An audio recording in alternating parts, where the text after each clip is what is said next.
This is the what we'll do is this is the statement for close. When we're ready to go into close, but you're going to read this. Whatever In accordance with the State Sunshine Law of New Jersey, adequate notice of this meeting of the Hillsborough Township Board of Education was provided on November 10th, 2011 to the Hillsborough Beacon and the Courier News. Whereas the Open Public Meetings Act, Chapter 231 of the laws of 1975 provides that a public body may exclude the public from that portion of the meeting which the public body discusses certain matters for which confidentiality is required as permitted in Section 7B of the Act. Resolved by the Board of Education of the Hillsborough Township in the County of Somerset in the State of New Jersey as follows. The following matters to be discussed are student disciplinary matters related to harassment, intimidation, and bullying, and an update on negotiations. The matters discussed in executive session shall be disclosed to the public when the need for confidentiality no longer exists. First, we'll do a roll call, and then we'll do a motion to go into. Okay. Roll call, please. Ms. Bogoshevsky? Here. Mr. Gillette? Here. Mrs. Haas? Here. Mrs. Haley? Mr. Kinst?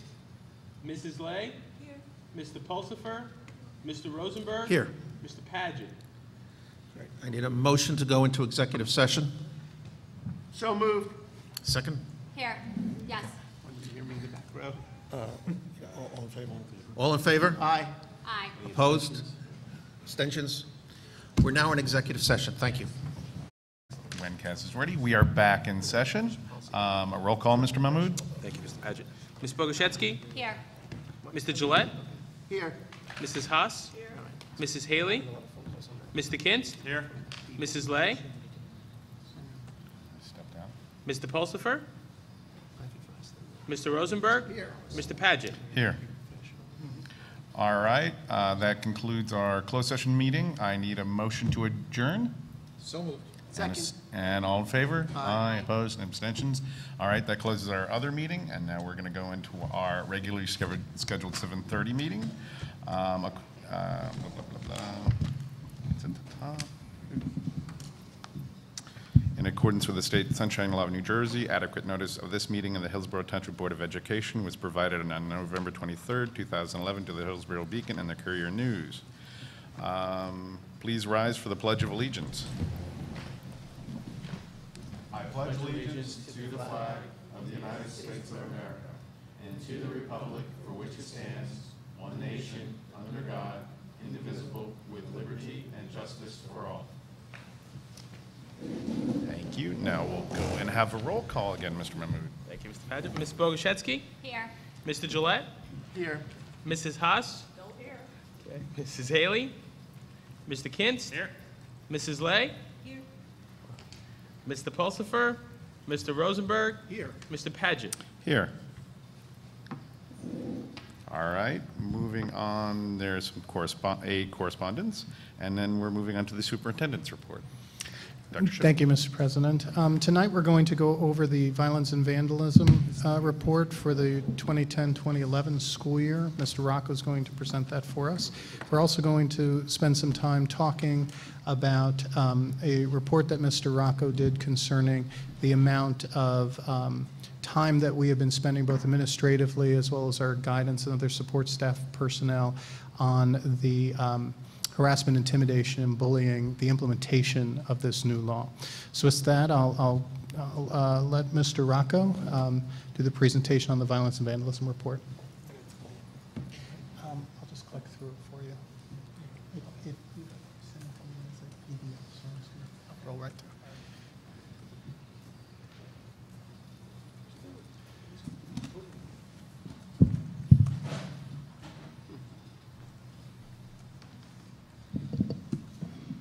Thank you, Dr. Schiff. Each of the districts required to report out on violence, vandalism, and substance abuse. It's also known as EVVRS, Electronic Violence, Vandalism, and Reporting Substance Abuse Form. And this occurs every year. However, this will be the last year that we do an annual report. Due to the changes in the law with harassment, intimidation, and bullying and our policy change, we will now be doing the reporting twice a year. So we will be reporting on the 2010-11 year this year, and we will be reporting in the spring on the first half of this school year. So we will have these reports twice a year from this point forward. One of the things that I would like to first address is what's called the unduplicated total. Each year that this presentation is given to the board, there's a question about the unduplicated total. Well, the definition by the state is up on the screen, but let me just define it for you. Basically, an incident can involve several reportable categories or subcategories within an area. And when those categories are involved in multiple categories, you don't want to report more than one incident. So one incident happens, two different events happen. A fight could happen and there could be a weapon involved. That's still one incident that happens with violence. So it's reported as an unduplicated amount as one incident, but we have to report in the two categories. This will become clear as I break down a number of these categories as we go through the presentation. So there are four main categories that get reported out on the EVVRS. The first one is violence, then vandalism, weapons, and substance abuse. You can see in the comparison from last year to this year the totals in each reporting category as compared 9-10 to 10-11. When we break down acts of violence in the next grid, that'll go up on the screen, you'll see that that category, acts of violence, can be broken down into a number of different categories.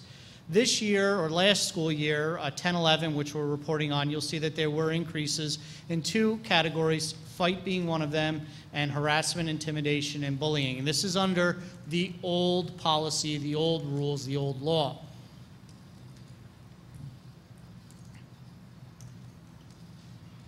Moving on to the next category, subcategory, which is vandalism. In this category, in vandalism, you'll see where the unduplicated count comes into play. If you were to add up all of the individual subcategories from arson through trespassing, you would get the number 9. However, in one incident that occurred last year, we had to count it in two different categories, and that was damage to property and fire alarm offense. There were only 8 true events, but when you categorize them in the subcategories, they count in 9 different subcategories. If you move on to the next category, which is weapons, you will see that there were 4 reported last year and 2 reported the year before. I'm going to break down those 4 in a second when we move on to the next slide. In the next slide, you'll see where the breakdown comes from. There were 2 air gun, intimidation gun incidences in 10-11 and 2 fishing/regular knife incidents last year in our buildings.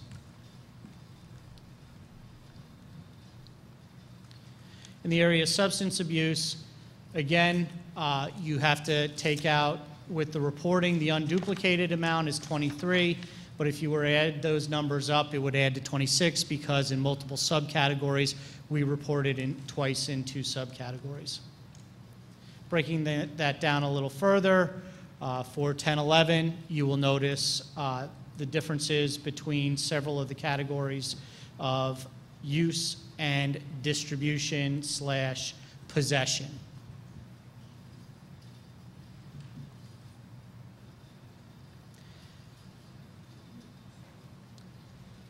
The next category is total for schools. And you'll notice each one of the schools is broken down. There were increases at several of the buildings. And there was a total overall increase of 36 unduplicated totals of 9-10 to 72 in 10-11. Overall, there's a number of things that we do in our buildings to keep our schools safe and provide a safe learning environment for all students. A few of the items I've listed here, which include school policies and procedures revolving around safe schools, school safety plans, which are in revision that I'm going to talk about in a minute as I progress to the next step of this presentation, character ed programs, conflict resolution and peer mediation. Bullying prevention obviously is big this year. We're doing a lot of training, staff training, student training, community training. cooperation with the police department and town council, and most of all, safety training, practices, and reviews of drills with our local first responders. Not every district around the state has the opportunity Hillsborough has to work with our first responders when it comes to reviewing our plans, developing new plans, practicing our plans. A lot of people will talk about the relationship our school district has with our first responders, and that's another reason why our schools overall are safe schools. In addition to reporting out tonight on our violence and vandalism report, I wanted to tie in some of the things that we're doing with school safety. Recently, we sent out 2 surveys, one to parents and one to staff. And it asked about their perceptions of school safety in our buildings. This is part of a grant we received from the Readiness and Emergency Management for Schools program, which is part of the Department of Education, the Federal Department of Education. And what you'll see is we had 359 parents respond, 236 staff respond. I've only provided several examples of some of the results from this survey because there were a lot of results. We had scaled questions that we asked, and we had open-ended questions that we asked to get more information. So I'm just going to provide you several examples that demonstrate that we are working well within our schools. We are providing safe schools and safe environments for our students every day as we go through. Just some questions. Question 6 on the parent response. Overall, I feel that this school is a safe school. 34% strongly agreed, 57% agreed with that statement. Question 7 from the parents, school rules seem reasonable. 36% strongly agreed, 55% agreed with that statement. Question 8 from the parents, students know what behavior is expected of them. 42% strongly agreed, 52% agreed. What you're seeing here is a pattern with the agreement and strongly agree in the high 80s to mid 90s with parents responding throughout. And that's pretty consistent throughout the majority of the survey. Question 10, my child feels safe in the lunchroom. That is 32% strongly agree and 54% agree. Again, 86% between the strongly agree and the agree category. Again, continuing with parent response. Question 11, my child feels safe in the hallways. 31% strongly agreed, 57% agreed. Another parent response to question 13, school rules are clearly defined and explained, so my child understands them. 37% strongly agreed, 51% agreed.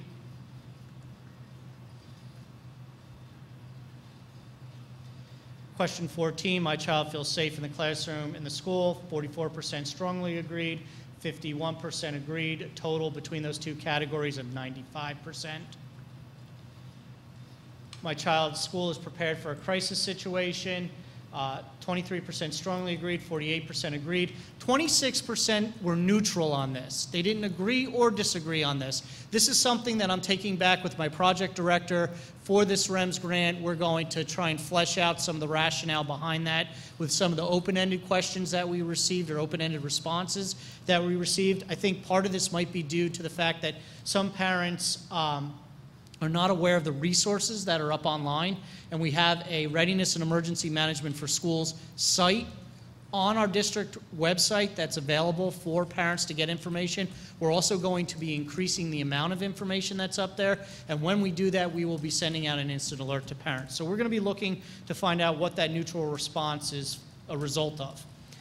Again, another question from parent response 16, question 16, if an emergency happened at my child's school, I know where to get accurate information from the school. 24% strongly agreed, 50% agreed, 16% neutral, 7% disagreed, and 3% strongly disagreed. So if you add up the bottom three, that's at 26%. That's a little over a quarter. So again, we're going to be looking at our open-ended responses, seeing if we can flesh out, is this just a fact of getting more information out to parents? Number 17, my child is aware of emergency procedures in his or her school. 21% strongly agreed, 54% agreed. Then we had open-ended responses. We had 84 responses to open-ended question 1, 54 to question 2, and 24 to question 3. Basically, these questions asked for clarification to the survey questions that were scaled, suggestions for improvement with school safety, and information that could be distributed to parents to better inform them. So we are analyzing all of those open-ended responses. Basically, if you take a look at the parents' responses and what were the goals for this survey to parents, we wanted to gauge their perceptions on school safety.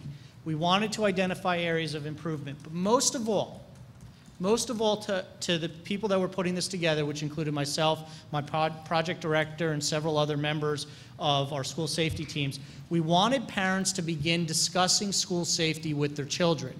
And I think we started that process based on several open-ended responses. And I just give you one, and I highlight it in red. Just spoke to my son, and he is fully aware of what we do, what to do if there is an emergency in school.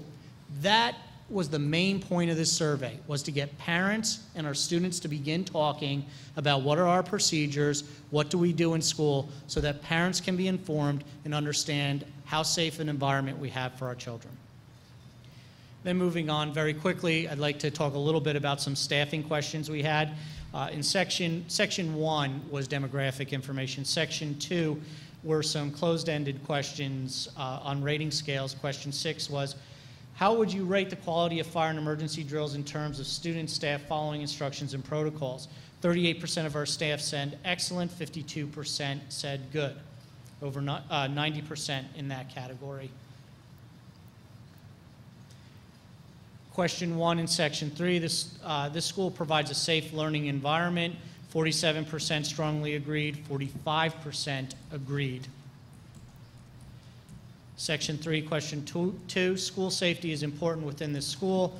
58% strongly agreed, 37% agreed. That's 95% total in those two categories. Section 3, question 7, if an emergency happened in my school, I am aware of and know what actions to take to keep my students and myself safe. 40% strongly agreed, 51% agreed with that category. Section 4, question 3, if your school could perform only one step to improve safety, what would you want it to be? 30% of our staff said conduct more safety training for staff. And the great news is we have a lot of safety training scheduled for the remainder of this year, all the way through August of next year. That's going to include increasing the number of staff that are CERT members, recertifying CERT members, recertifying staff in CPR and AED, and providing trainings within buildings for staff that would like safety training, but not necessarily all the hours that are involved in CERT. What were the goals of the staff response surveys? Again, to gauge staff perceptions, identify areas we can improve, and institute areas of improvement into information distribution, training, and emergency plan revisions. At this time, all 9 of our schools' emergency plans are up for revision and review. On December 7th, I'll be going to the county for a meeting they will be sponsoring that will have members from the Department of Education that will be reviewing all of our plans for emergency preparedness. Finally, on my last slide here, overall, I would say that the surveys provided the district with good information to move forward with when it comes to revising our plans, providing training, and distributing information. Many of the open-ended responses will assist us in our efforts of analyzing some of the responses that got the responses that I reported out, which were neutral or disagreed or strongly disagreed. And general perceptions are positive about school safety and our efforts to make a safe learning environment for our students and staff and community that come into our buildings. And that is our Violence and Vandalism and School Safety Survey report for 2010-11.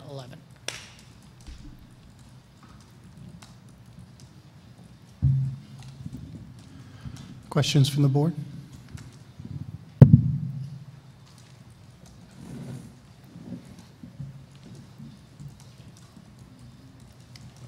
I had a question. So I saw some of the numbers jump. Was it the drug use and maybe violence? And as particularly within the high school and what was that, the middle school probably? It has to be.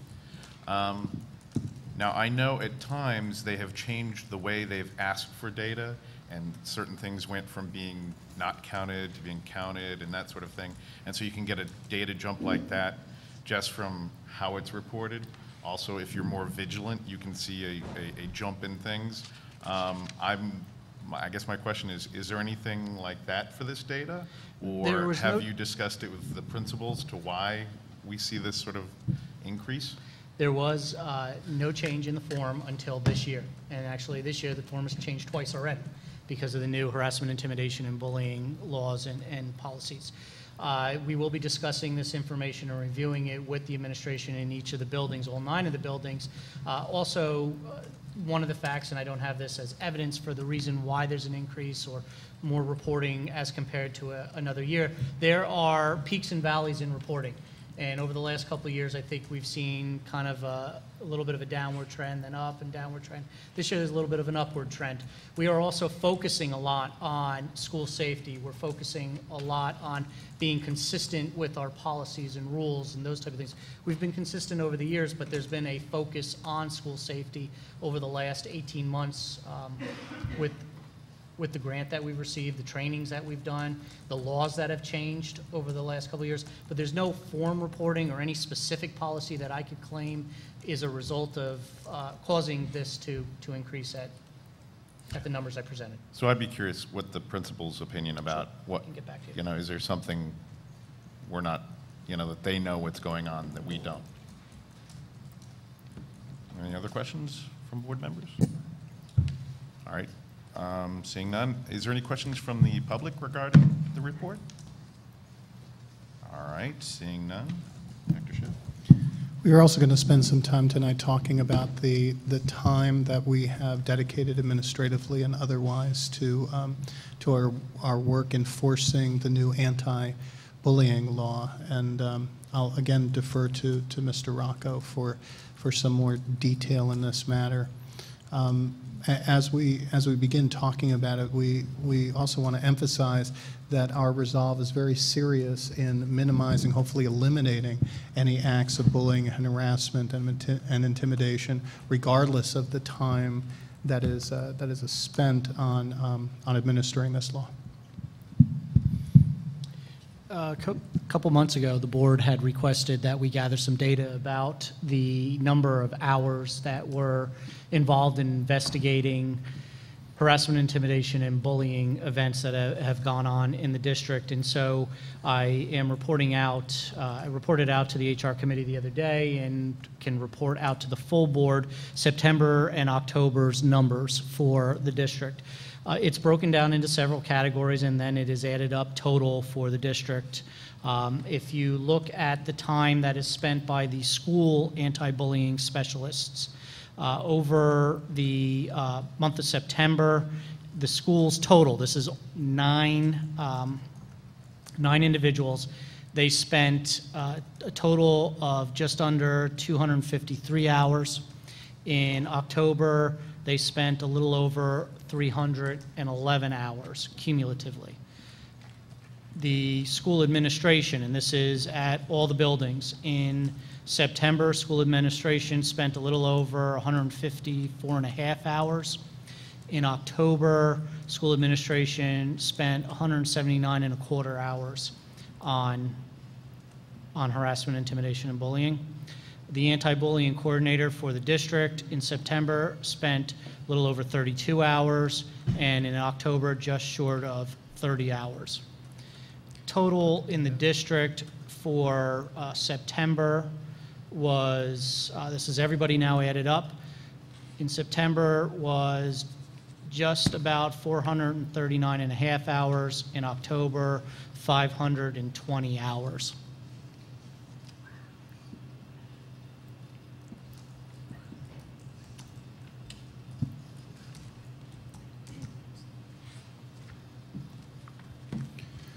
I think just based alone on the amount of hours, much of which is spent on administrative tasks, on notification, on the reporting requirements, as well as the investigations, it does significantly impact other work that unfortunately is not able to get done as well as otherwise. A few months back, I asked the board to consider staffing a position of the anti-bullying coordinator, a half-time position. The board asked at that time not to move forward with it, with the idea that we would gather up some evidence about the time commitment. We have done so. We'd like to ask the board for its reconsideration of this position. It is coincidental that we did receive extra monies in the Ed Jobs grant to the tune, as the board is aware, of close to $27,000, which would be the equivalent of what's staffing up a person that is half-time, allowing her to go full-time in order to handle the district level anti-bullying coordinator responsibilities would cost the board. We have not put on a motion on the board agenda for this. We ask that you consider this, and if the board considers it favorably, we'll put it on the board agenda for our next regularly scheduled meeting. So I ask for a comment from the board.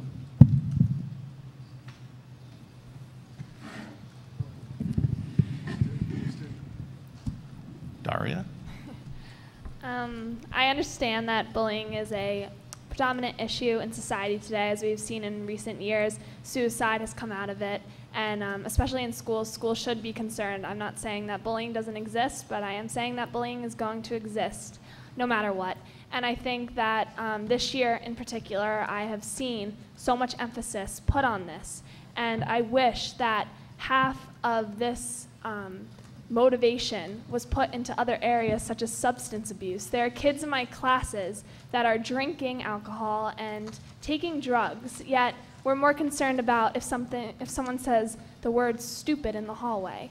I understand where these intentions are coming from, and I understand that by having a specialist, you're focusing on this issue. However, we can't have library assistants to have the school opened after school for students to work on academics, yet we can have someone be focused on this. I think that instead of having someone have this job, we should have our suicide prevention, Patricia Colantino, handle this, because that is what her job calls for, and have the vice principals be concerned about the drug, alcohol, and other issues that are surrounding the school and that are causing more of detrimental effects than bullying.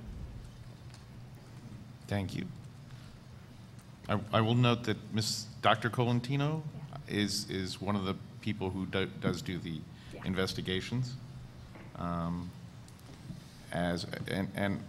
My observation is that prior to the law, I believe the district was addressing a lot of these issues in the schools, and that punishments were meted out, counseling was done, things were looked into, but now the law has put a administrative requirement on us that the investigation isn't just to find out what happened and deal with it, it's also to document it, and it has to go up to the next level of who gets to see it, and then it comes all the way up to us. So there's a lot more of an administrative side that has taken many hours to this. The worry is that this administrative hours that were there last year are taking time away from things that could be done, like alcohol prevention, and that the half-time position that we're talking about would be the person who does life skills, and the person, I looked at it as in the person would be doing the documentation. And when we first discussed this, that they would, a lot of the component would be, they would be documenting everything properly and carefully, and that if there were a lawsuit, we will have done everything properly. The other aspect that I think other people are thinking about, which I also think is a good idea, is this person would then have the charge of being proactive and preventing bullying But they also, their job is also part of the substance abuse, so I think this person would benefit both sides of it, that time is being taken away from the alcohol and drug prevention, and instead is being spent on the bullying, the anti-bullying that has become law.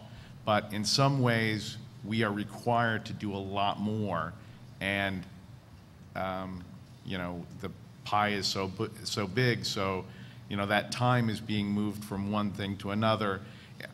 There's always unintended consequences to when you make laws or rules and whatnot, and I think we may be seeing some of that. Is there any other comments? Dr. Rosenberg. Well, I just wanted to support what you said. We need to be more proactive with all kinds of problems that kids may be having, not only substance abuse and bullying, but academic problems. I mean, we spend far too little time in this board worrying about academics and more about this. But I think Steve also makes a point. This is not something we decided to do. The state has imposed this on us. The paperwork that is required from this law is enormous, but that's not the right word. Ridiculous is probably a better word in my mind.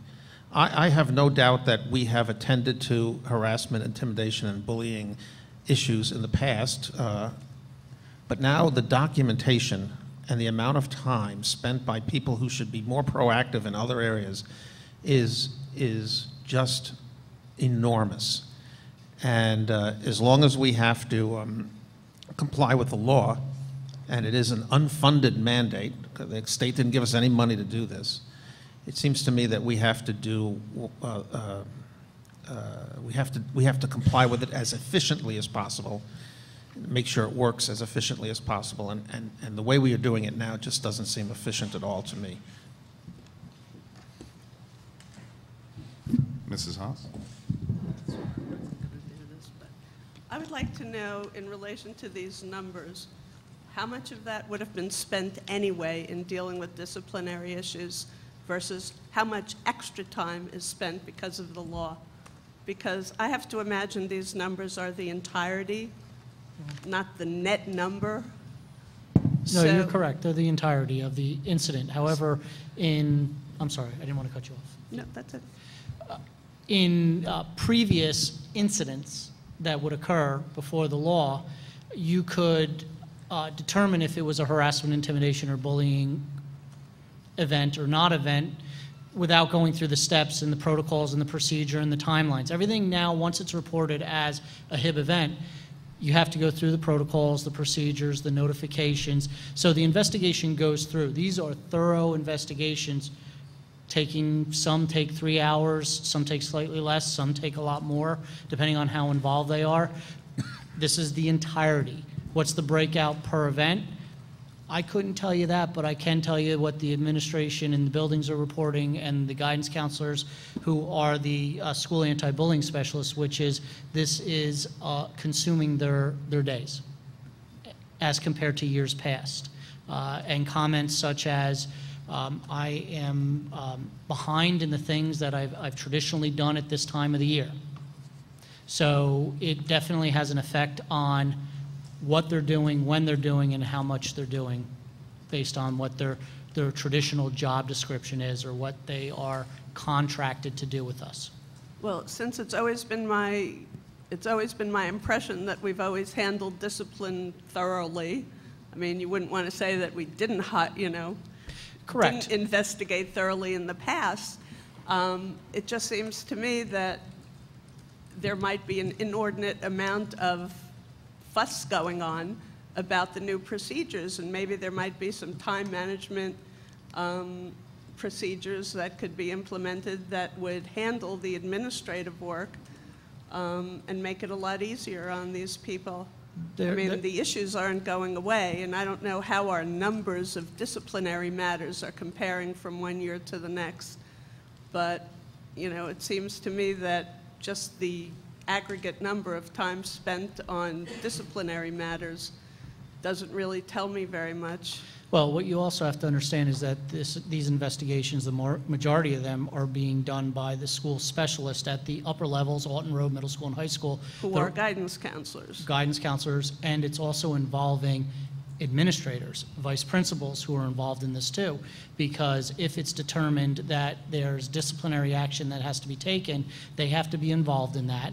They also assist based on some of the numbers that we've had so that we can get investigations within the timeframes that are established by the law. So they are involved in it. You have, instead of one individual, in many cases, being involved in the situation, it's often two or more. But hasn't that always been the case? Not always. The guidance counselor wasn't always involved and hasn't been involved in investigations that had potential disciplinary action. A lot of times they came in at some part in the process to provide services or assist in other ways. But they're in it from the beginning. Well, you know, whatever. Tom? I'd actually like to see more data over time. So we've got the first 2 months. It's been a new law, new policies have been implemented, new procedures. There's unfamiliarity by the staff in terms of how to document. I think now that we're getting into the 3rd, 4th month of implementation, some of those efficiencies are going to be coming out in terms of how to fill out the forms, what to do specifically. The district has also hired additional staff this year to address various aspects of HIB in general. So I'd like to see, you know, basically over the first semester, these data. Okay. I did have one question.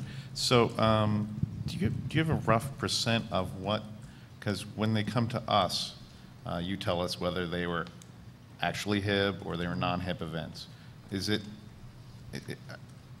my rough memory is that a lot more were non-HIB events than HIB events? There are a lot more non-HIB than HIB. I have numbers here, but I'm going to be reporting those numbers out as we go in the next round of violence and vandalism and substance abuse. Majority of them end up being non-HIB events, though. So all non-HIB events weren't harassment, intimidation, and bullying would have been probably investigated by, would have been a much smaller investigation and would have been correct, and would have been handled involved in a one shorter amount of individual time. by the VP. Right. So I think just that number. And just one second. I think there is going to be an adjustment period as people learn what is and is not. The students, there's going to be adjustment what is and was not intimidation and bullying. There's also the teachers, there's going to be an adjustment. To be honest, I don't know whether it's going to adjust up or down. Hopefully down. Hopefully people will start judging things more closer to what's actually happening. And hopefully that's actually down. Dr. Rosenberg. One other thing that came out in the Human Resources Committee was that all of these hours were reactive. It was paperwork and reactive to incidents that happened. There's been no time, and Mr. Rocco, correct me if I'm wrong, there's been no time to develop proactive anti-bullying educational programs, because, am I correct? That's correct. And that was one of the things we've talked about since probably late August, which is that if we are going to address this new policy, this new law correctly, we have to have a reactive end. And yes, in the beginning, there's going to be a lot more reaction, and we have to be proactive. And that was why the recommendation was brought to the board to involve a part-time anti-bullying specialist who also has the ability to have the proactive end in the district that addresses bullying, addresses substance abuse, addresses all the issues that our students face. And in the end, we would see these numbers decrease in the district because we're educating our students, educating our staff, we're educating our community so that we provide the safest environment for our students, and everybody has an understanding of what this law and procedure is. But that's not happening now, right? No, we're reactive right now. Mr. Gillette. Thank you. To reply to Mr. Kinst, I also wouldn't mind seeing another month of data, but my inclination is that The reporting requirement, as Dr. Patchett mentioned, is just, it's far beyond anything we've had to do before.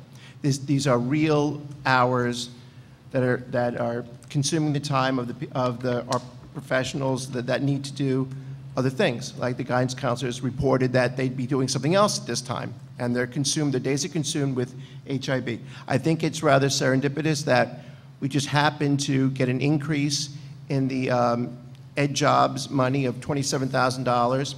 I would be in favor of the administration putting forth that position, that half-time position again for the board to vote on. I would probably vote for it for January through June, but I think when we go into the budget process in March, April, I think at that time certainly we'll have enough numbers by March to decide whether we now want to continue with that half-time position, which has to now be paid for from the general fund, going forward for 12-13. So I would be in favor of the position, using those funds to pay for it for January through June, and then we'll see at that time whether we want to continue it. That would be my recommendation. I would also like to suggest to the board that as we take a look at our personnel needs, if these hours don't begin dropping significantly, we will be asking for your consideration for additional guidance positions as well.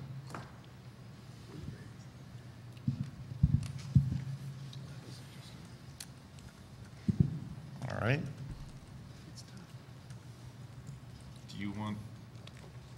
I think I haven't heard an actual direction, but I've heard good conversations about this. So we have some differing of opinion. We can certainly provide an additional month of data. If we wish the new anti-bullying coordinator to begin in the new year, we would need to put it on the board agenda no later than the second meeting of December.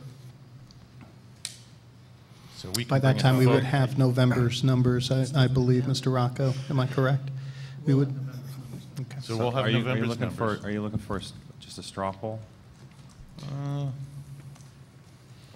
I'm getting the feeling that bring it forward. We'll have numbers for November. We'll have the discussion then. Okay, so we'll do that either for next meeting or the meeting after to make sure that we have enough additional information. We'll also, to Mrs. Haas's point, we will poll the guidance staff to see how much of a percentage of their time, if they could estimate, is duplicated within this count to provide the board with as accurate information as we can. Okay. That's all. That's all that we have. All right. Moving on to committee reports. Mrs. Haas, would you like to go first? Sure. The Education Committee met on November 17th, and we discussed a number of matters. The first matter we discussed is a wonderful project that's being done by Victoria Wargo, who's one of our special ed teachers at Triangle School. She's actually trying to produce a documentary that will be called Touched by Autism, and she will be interviewing parents, siblings, kids, faculty, and talk about how they've been touched by autism. And hopefully she's anticipating that this will get attention outside of the school district as well as within the school district. And I would just like to commend Mrs. Wargo for taking the time and effort to do this kind of project. For the last 2 years, she's been at our board meetings in regard to autism projects, and she's been a leader in that area in terms of raising awareness, and I commend her for that. We also discussed the nursing services plan, which is an annual report that's produced by our nursing supervisor, and there was a lot of good data in that, and if anybody wants to see that, it's one of the attachments for our agenda tonight. It will be on the agenda for approval of the nursing services plan.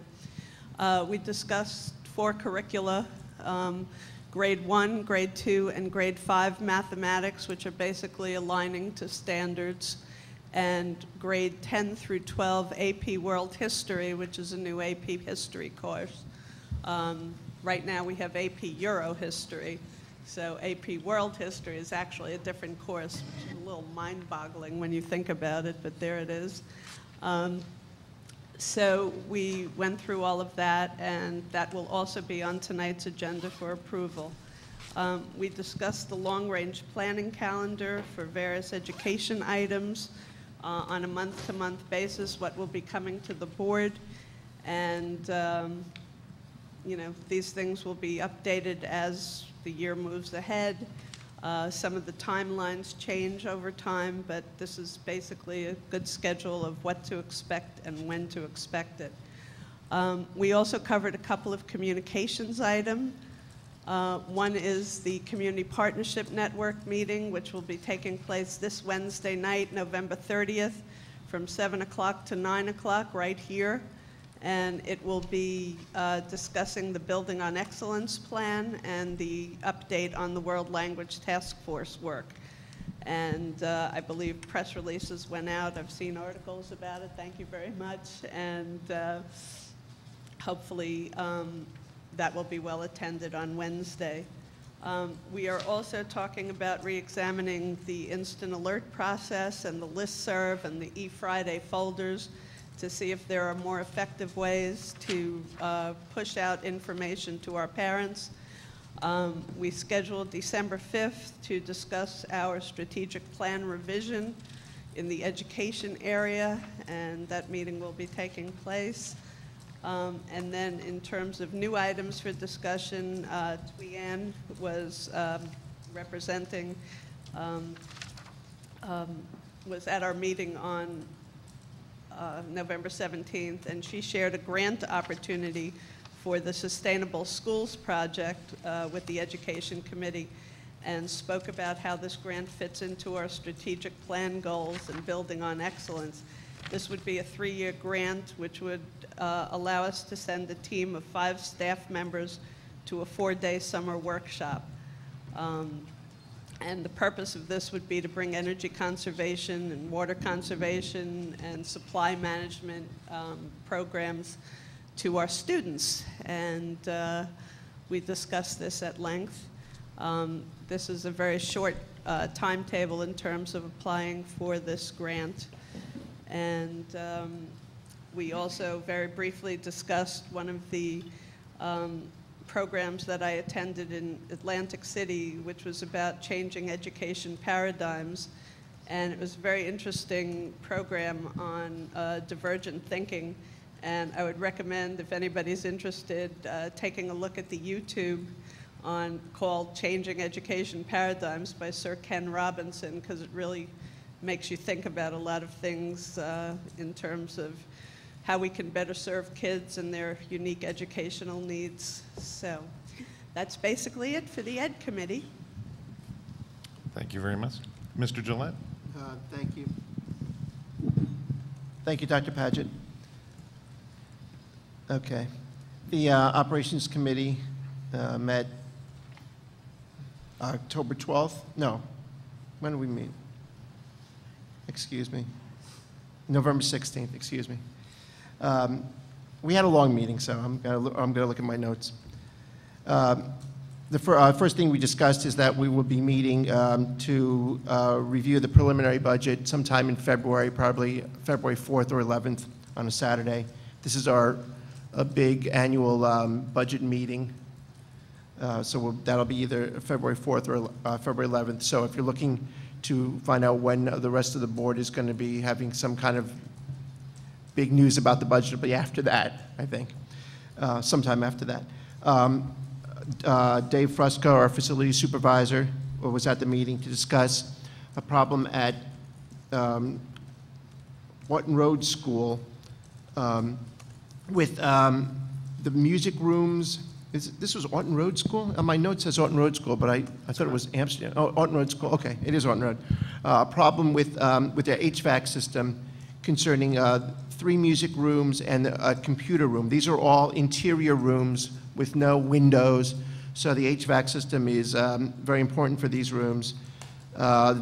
Ventilation just isn't working right. The computer rooms need to be cooled. They get very hot, but then it's next to the music rooms, which need to stay warm can't be that cool. Different times of the year, it gets reversed. It's a problem. That's going to cost us $36,000. So that's going to be on the agenda. Oh, is that going to be on the agenda? No. But it's coming up. It's coming up once we do bids in the whole process, but it's estimated that this might be $36,000 to correct this out of surplus. State health benefits plan now requires that we offer other health benefit options from them. They're slightly different. In other words, they might be higher deductible or higher co-pays for a smaller premium. They've had some. We've invited our staff to some meetings about this.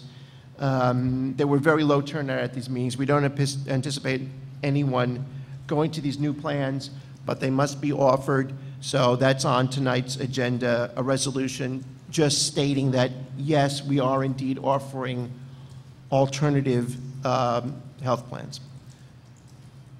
Let's see, moving along. Okay, we've had a problem for several years now with records storage. Records are being stored all over the place. We're renting space at one of the storage locker places. We're also have a lot of records stored in the basement at the Bloomingdale School, which is not the best place to store paper records. And this has been going on for years now, to the point now where Mrs. Johnston, the Special Services Director, has stated that she absolutely needs her records, which I wouldn't say are any more confidential than all of our student records, but they may be more sensitive than ours. I would characterize, that's my characterization. They may be more sensitive, and also they absolutely need to be retained because, as you know, if you've been on this board a while, as you know, we have litigation that sometimes comes up concerning special needs students, and these are records that absolutely need to be kept and not lost or damaged. So to that end, we're going to, we've asked Mr. Fresco to look into, and Mr. Mahmood to look into alternatives for off-site storage of our records and possibly even, I think, computerization of our records too, if that's possible. So at this point, they're just looking into it. We don't have any figures. And we're going to start with the special services records first and see what that would cost, and then maybe move on to other records. As you know, this started quite a few months ago during our last board. Whether we should look at the bills list, whether we should look at the bills list at all, whether the Finance Committee should review the bills list at all, whether we should now review the bills list or actually do bills, pay bills twice a month. Administration has recommended that we pay our bills twice a month rather than monthly, which would then require possible review by Operations Committee twice a month. We're still talking about it. We're thinking about it. We're looking at alternatives. We're not sure whether we want to burden the Operations Committee now with twice a month review of bills, so we're still looking into that. We talked about something that started over a year ago, I think, which is the renaming of renaming our offices in honor of an individual. This came up over a year ago, and we discussed it. We've discussed it now at a couple of meetings. We're recommending to the board that we recommend the entire board that the Board of Education review the process for nominating and naming of district facilities and facilities occupied by our employees. As you know, a former board member asked us if we would move forward with naming our administrative offices after a former board member who's also involved in our community. And this has sort of been stalled for a while. And it was the opinion of the Operations Committee that we really didn't want to move forward on this because there really is no process for this. I think I made the remark that I didn't even know we were doing this, and all of a sudden I'm hearing this name like it was a done deal. When did I get a chance to put my candidate forward? That's kind of like the, what I said, and there might be, there's 9 board members, maybe each of us would have a candidate that we'd want to name the offices after. So we're going to review the process, and maybe in the future, if we have an actual nominating process where we can look at someone's resume at least, and actually see what their accomplishment was and why we should move forward, we'll do that. We've looked at the facilities and the fee structure for use of our facilities by the community. This has come up lately because some of the groups that rent our buildings were under the impression that what they're paying for, they might pay for the use of the building plus custodial fee. And we've changed the way, the board has changed the way we pay our custodians, the way their schedule works. They're not necessarily working overtime on a Saturday or Sunday because they're working a flex schedule. So the Saturday and the Sunday may be just one of their regular 5 days that they work that week.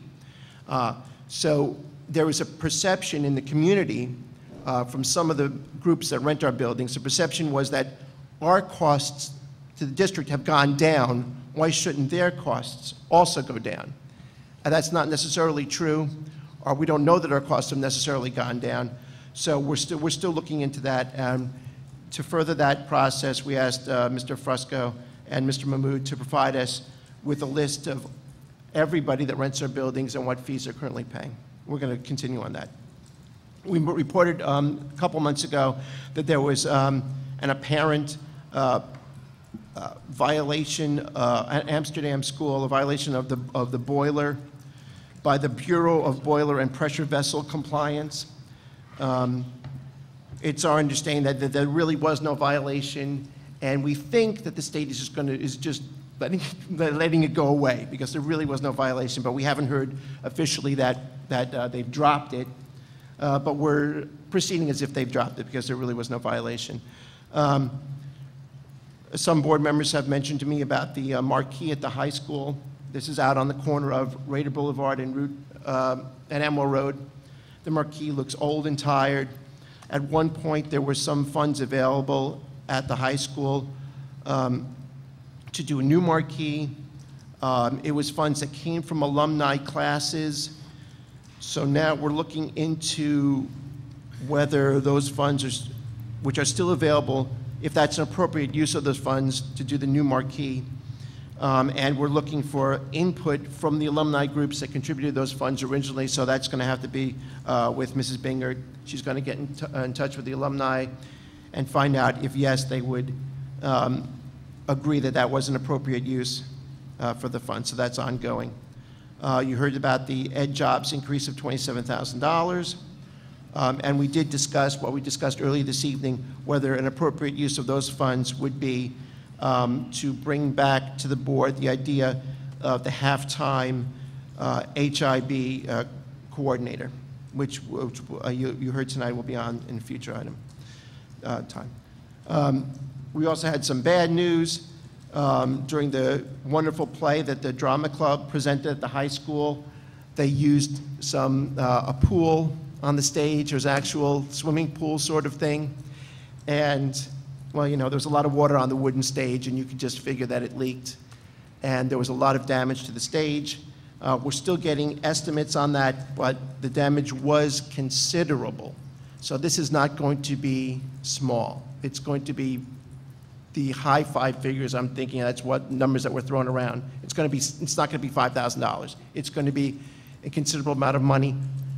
We do have the stage that fits over the stage. It's the false stage that they use for some productions, and so they're going to install that. I don't know if that's been done already since our meeting, but I think we still have to leave it exposed now while the insurance adjuster comes to see if we're going to get any insurance for this at all. But we will be able to use the false stage that they use for certain productions, be able to use that so the drama club can go on this winter, and also the other groups that use the stage orchestra or whatever. Something else, I'm sorry this is going on for so long, but this was a long meeting, and I want the whole board to hear the items. And to say the truth, I like to keep this to only 3 items. in the future. I wish we could just stay, because I know you all only remember 3 items at a time. But this is like my 12th item, so here we go. We had a report that a fraudulent payroll check from Hillsborough High School was presented at a TD Bank I think it was in Metuchen. Yeah. Presented at TD Bank in Metuchen. The cashier, clerk at TD Bank thought there was something suspicious about it and called police.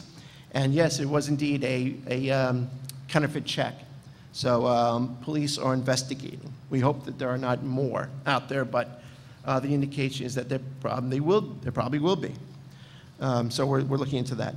And also, Mrs. Lay also came to, well, she's on our committee, and she also presented the same Sustainable Schools project that Mrs. Haas spoke about a few minutes ago.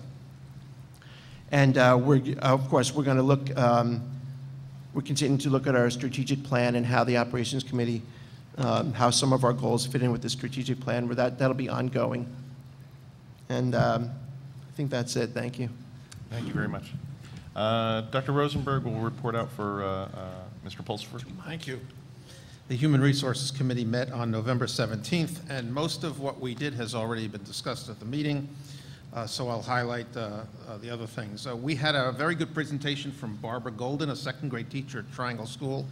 She did a report on the cohort survival in the district, part of her 60-hour project for the New Jersey Excel program, which is a program that helps teachers who want to move into administrative positions. And it gives them experiences outside of their normal teaching responsibilities. She did a very good job, and the committee commended her for her work, and we appreciate it very much. Mr. Rocco had reported on the REMS survey already. He also reported already on the amount of hours being spent on the harassment, intimidation, and bullying work, which he presented first to the committee. The committee also discussed the superintendent's goals and several personnel matters. Thank you. Thank you. Is there any questions from the public regarding the board committee reports? I want to be on that committee. All right, seeing none. Is there any questions from the board regarding board committee reports? Nothing on mine. All right, I wanted to point out Mrs. Golden's report, cohort survival. It was in some ways a projection on enrollment for the future, and she took the statistics from the district in the past and then was predicting for the future population, and in some ways repeating what our demographer has been doing, but in some ways doing it in a different way. And the agreement was quite close, which says that she was probably doing a good job, and also our demographer was doing a good job, which we are expecting more information in the near future. Yeah, maybe the next meeting. Maybe at the next meeting. Any other questions? All right, seeing none. New business. Waking up my computer. I'm ready for new business. I'm ready. All right. We're moving on to new business. If there's new business from the public or board, those wishing to address the board regarding new business may do so at this time. The board will typically refer them to administration or board committees or place on a future work agenda. I will open up to the public first, if there's new business from the public. All right, seeing none. Mr. Gillette, do you have some new business? Perhaps? Yeah, I have some new business. Okay. I would like to thank Mr. Rocca for the violence and vandalism report that we saw tonight. We usually see that once a year. I think we'll be seeing that twice a year now. One report that we haven't seen in over a year is a report on our random drug testing program. Now, it's my understanding that we don't see that report every year now because the report that we saw was a function of the federal grant that we've been receiving. So we saw the report for a couple of years while we were receiving the grant. We're no longer receiving the grant, so we're no longer seeing an annual report. But it was really my expectation as a board member that I see that report annually. And more than that, it was my expectation as a board member that after the grant was finished that we review random drug testing or whether or not to continue. We haven't done that. So in light of that, what I would like to propose, I'm going to bring this up maybe in whatever committee it's appropriate, probably Operations Committee, or maybe it's Education Committee, I'm not sure. I'd like someone to bring up the idea that we make a change to our random drug testing policy to give it a sunset date of June 30th, 2012. I'd like to bring that proposition to the board, that we vote on changing that policy to have it end. I think that would guarantee, if that proposal, and my expectation was that proposal would pass.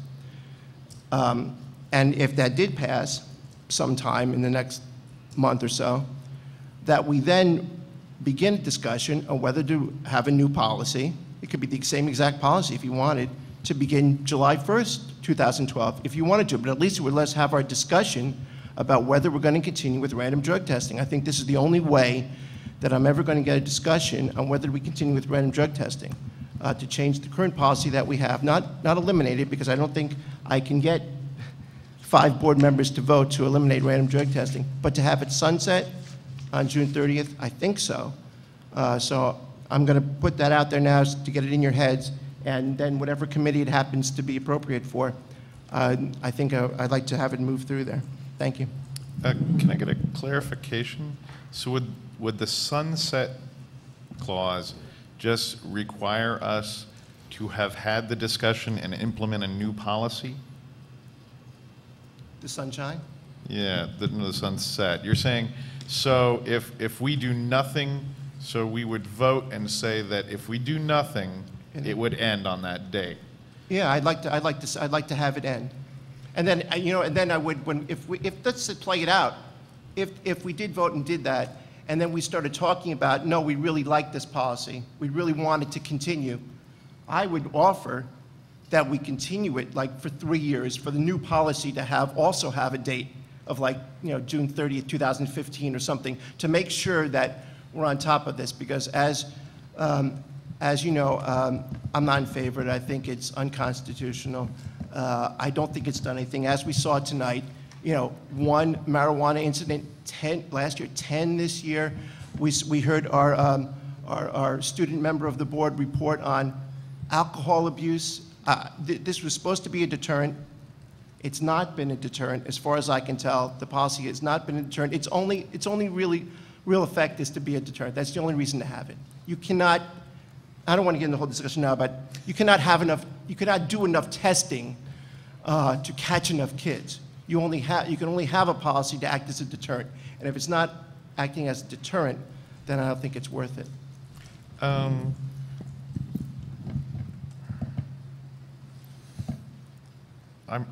for having a discussion that it would work its way through, I think, the Education Committee. Who's that? That's Judy. That's appropriate, right? Yes. And that at that time, when we have that discussion, we either vote to, we either decide at that point, we can vote to repeal it, or we vote to keep it in place. So is there, I'm not sure about the mechanism of the sunset thing and then a new policy for 3 years. I would think that if after the end of this discussion, we could have a vote to keep that policy, or if there's an update to it or something like that. We never vote to keep a policy. You never vote to keep. Well, we have to update policies, right? So theoretically, we could count this as its update.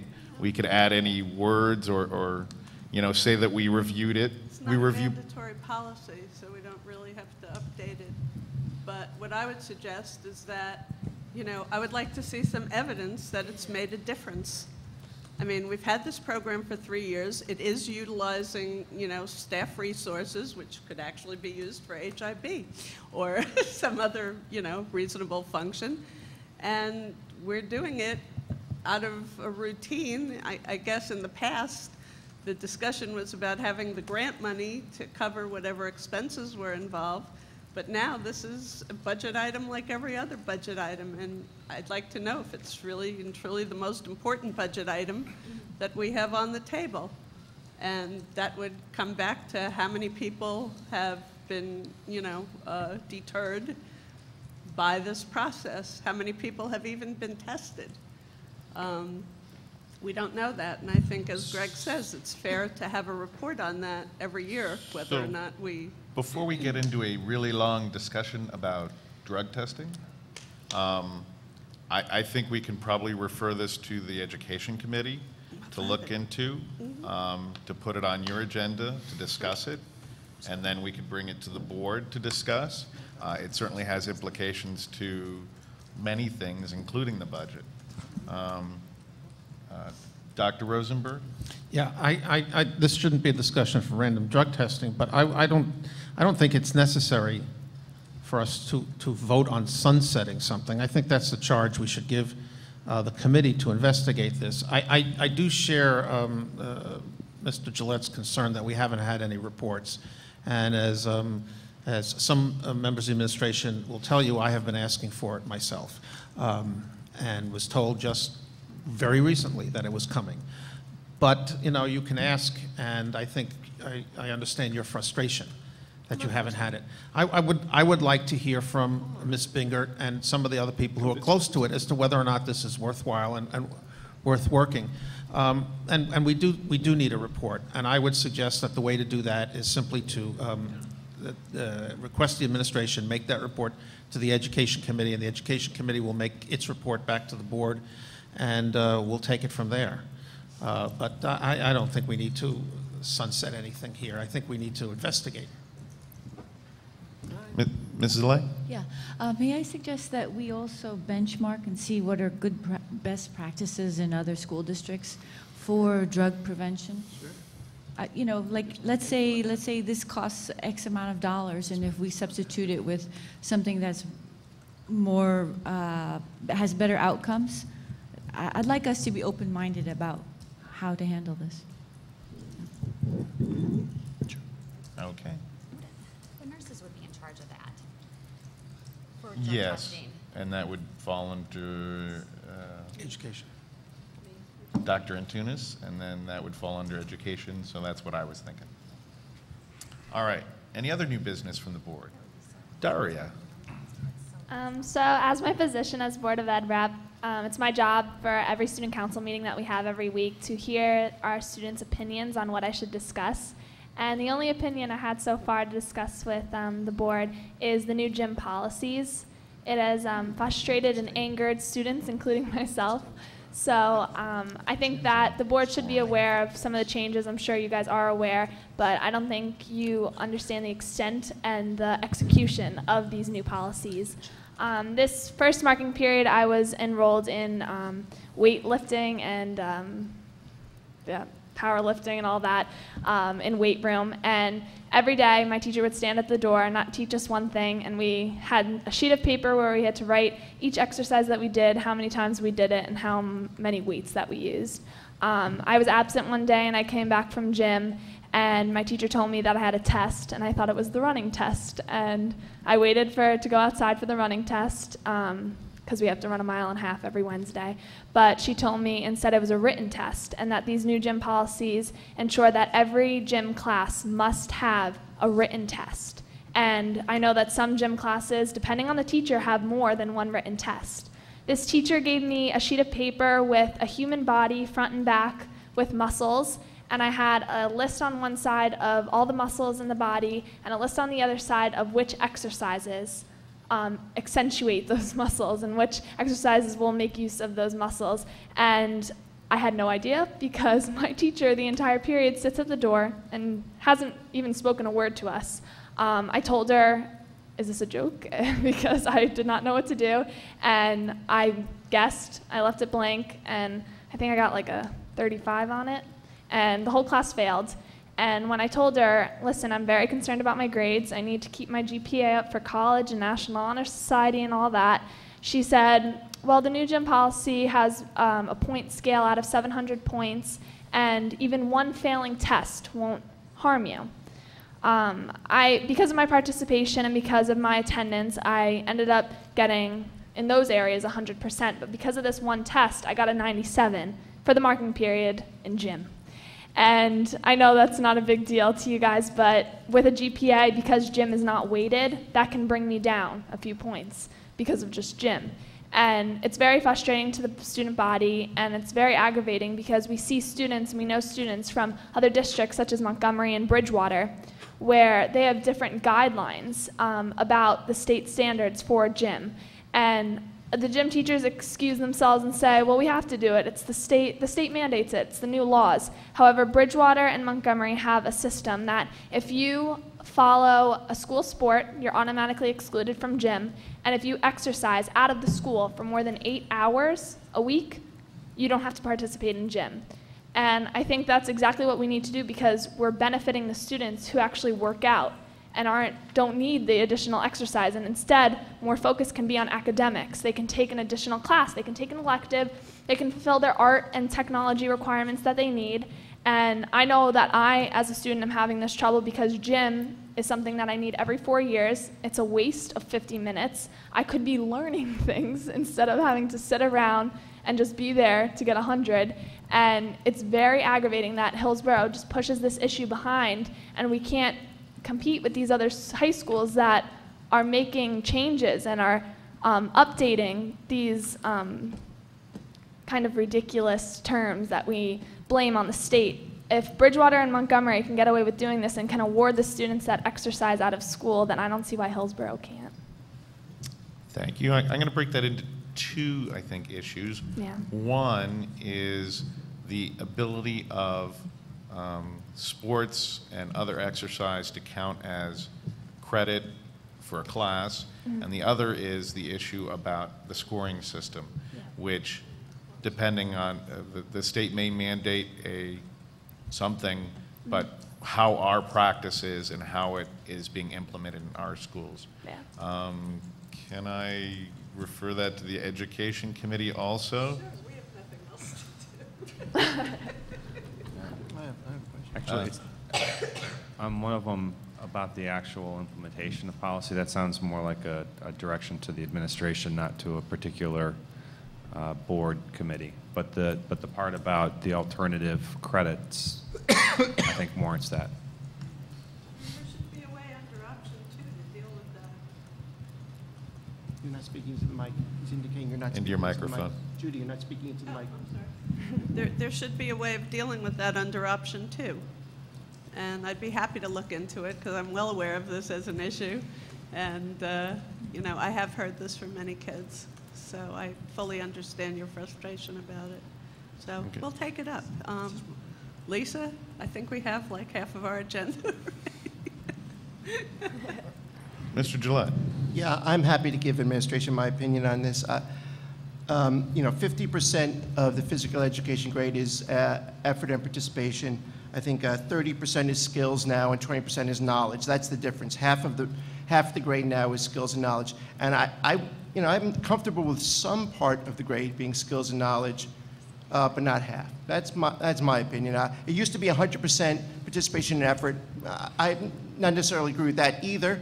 I think skills and knowledge can be a component, but my opinion for our students at the high school, I don't think it needs to be 50% of the grade. I would ask administration to look into it and see if they can do something about that. I appreciate Daria's concern. Could add one more thing. Another problem that I'm sure you guys aren't aware of is that Period 9 gym this year at the Hillsborough High School is the biggest in history of gym classes. I wrote a newspaper article on it, and I think there's about 750 kids in one gym period, and yet there's 150 in another gym period.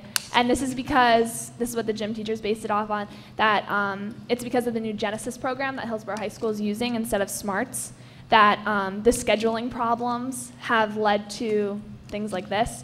And because of the mass amounts of students in this period, the gym teachers don't know what to do. And in the winter, there's not enough space to even have enough gym classes going to occupy these students. As of right now, the junior class, if Period 9, was their only option to take as a class was aerobics.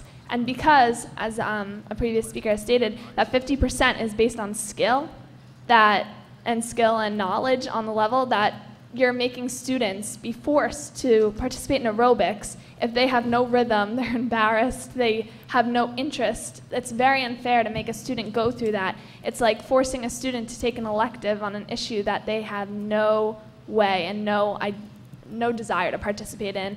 And to base it that, say, we're forced to take chemistry and we're forced to take world history and we're forced to take aerobics, it's a big difference. So I think that Period 9 gym needs a lot of attention right now because the gym teachers and even the guidance staff at Hillsborough High School are at a loss of what to do. Yes, I would support forcing you to take chemistry over aerobics. Dr. Rosenberg. You know, we've been discussing this for many years. Option 2 is certainly a way to go, but as I understand option 2, that's an individual kind of thing. And we've been talking about this as a broader curriculum issue. It's not only why, if you're on the football team, you also have to take gym. It has to do with academic clubs as well, or fine performing arts clubs. And getting credit for working on some of these things seems to be a very a way to give kids more choices in a day that's already crammed with so many requirements, especially because we have just a 7 academic period day, and some of those periods are split between lunch. It becomes very hard for kids to explore other areas. And so, yes, individuals can go and they can request an option 2 alternative, but until this is recognized as a school-wide or district-wide curriculum opportunity where we can, adjust the program to meet the needs of these kids, I think we're going to continue to have this. This is not saying that gym is bad or that gym isn't appropriate for people, but I think that there are other ways to meet a requirement than simply going to class for 50 minutes a day in something that you can do in another way and then use that 50 minutes for something that interests you or intrigues you. And until we start becoming more flexible, programmatically, not just for individuals, I think we're going to have these kinds of issues, and they're unnecessary. There are, I think, progressive ways to look at this problem. Okay. All right, any other new business? Mrs. Lay? Yes.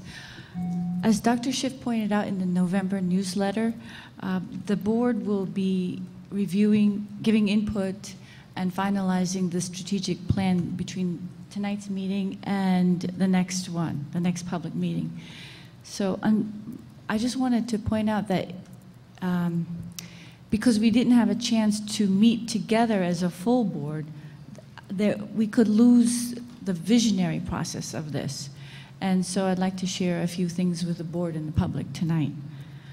I believe that our district has good programs for special needs and for the REACH students.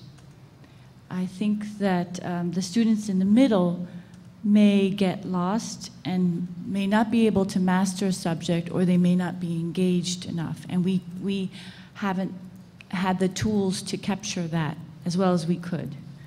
So I think that the student information system, is that the SIS? I hope that system will be able to capture students' progress and monitor their test scores during the school year so that they don't get lost, so that we can remediate anything that they don't understand, and so that they're prepared for the next grade level.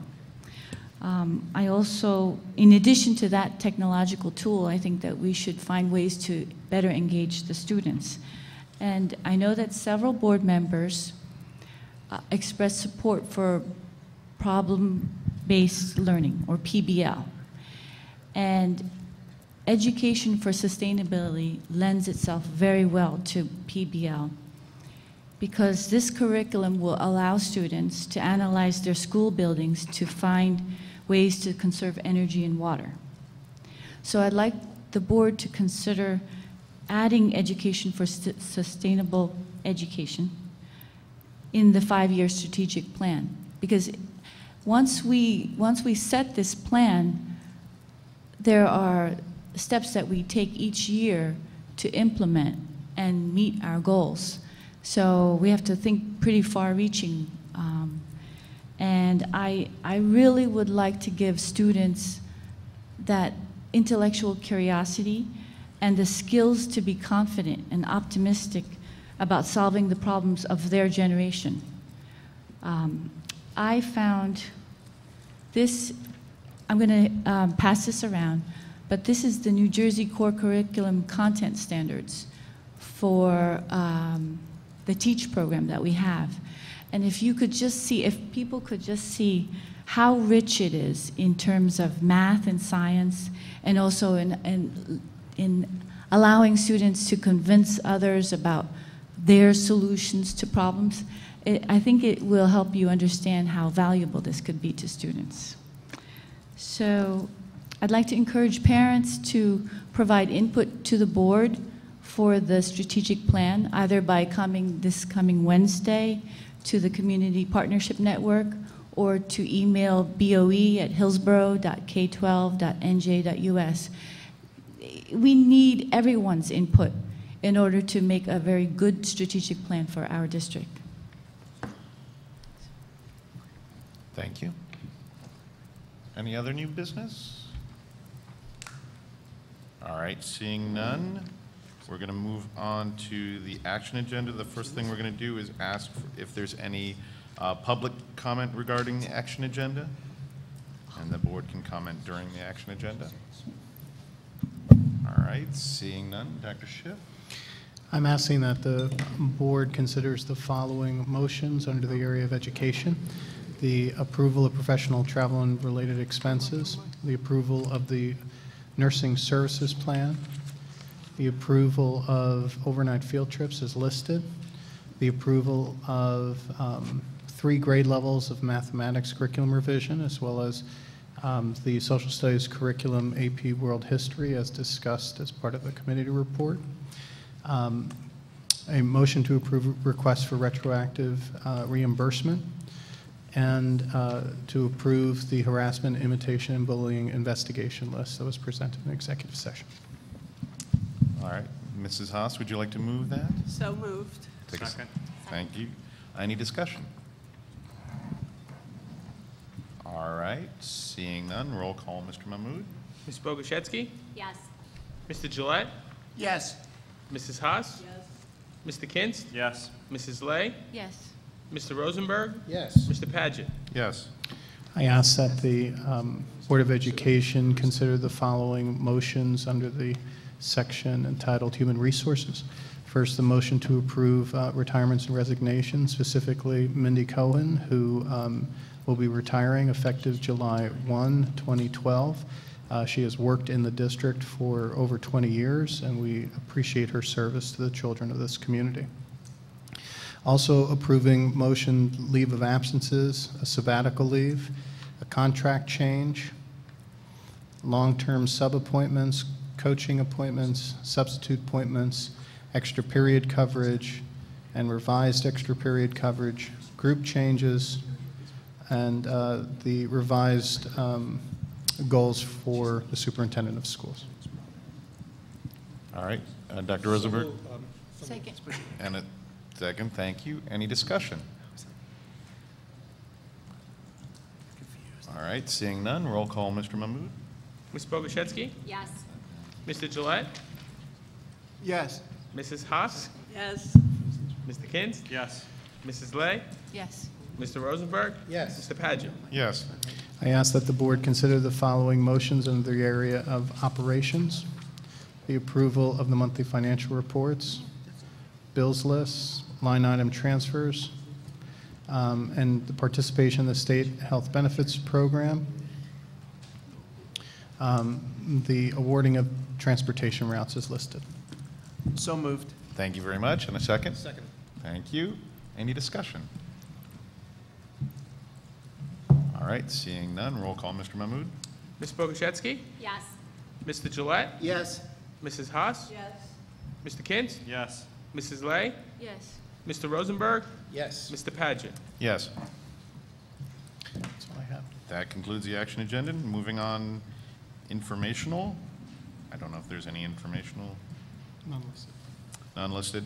Old business, if there's any old business from the public or board at this time, once again, they may not be addressed at this time, but may be referred to committee or placed on a future action agenda.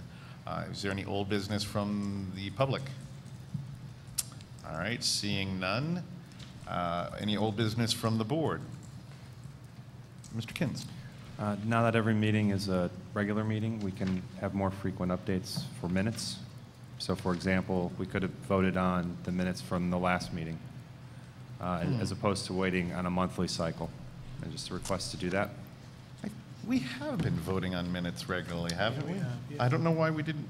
I just didn't notice. Yes, I agree.